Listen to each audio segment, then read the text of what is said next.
In Syria's northeastern province of Latakia, workers roll the country's first locally made cigars, a new product being launched despite the devastating civil conflict now in its fifth year.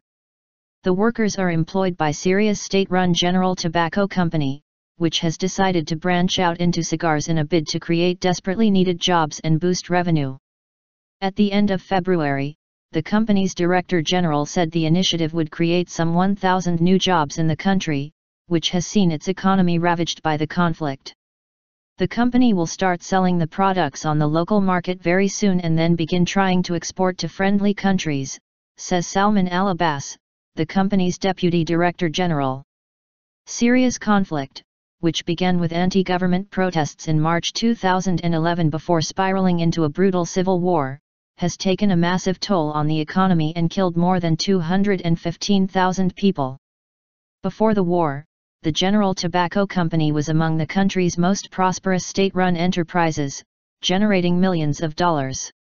But, like many state companies, it has been under European Union sanctions since 2012, its assets frozen after accusations that it helped finance the government's bloody crackdown against unrest. The company has decided to press ahead anyway with production of the first locally made cigars.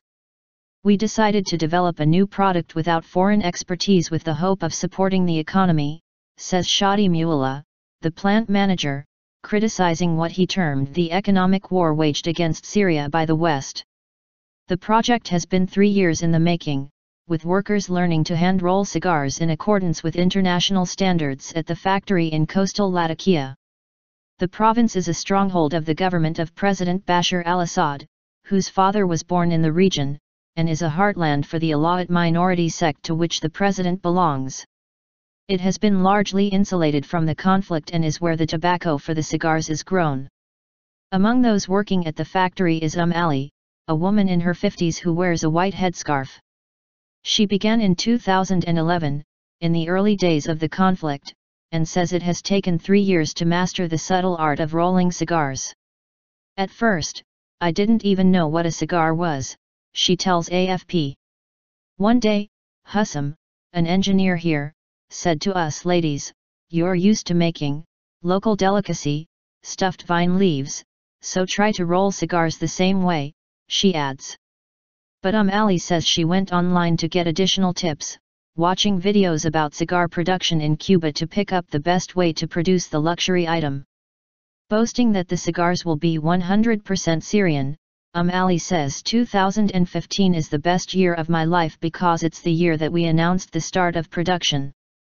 At the moment, the factory employs some 130 workers, just 6 of whom are men, and produces 400 to 500 cigars a day.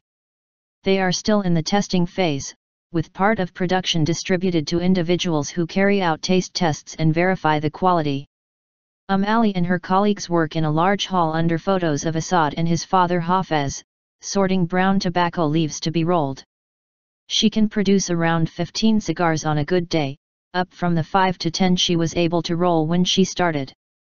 They have the flavor of Syrian tobacco, and they are made by Syrian workers, she says, taking a puff on one. Hussam Mahmoud, an engineer at the factory, says the new cigar line is intended to defy the embargo by creating a new and profitable product.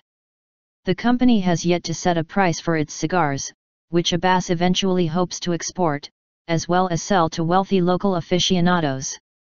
He plans to target countries that retain ties with Syria, including Iran, Russia, and China, as well as some African nations.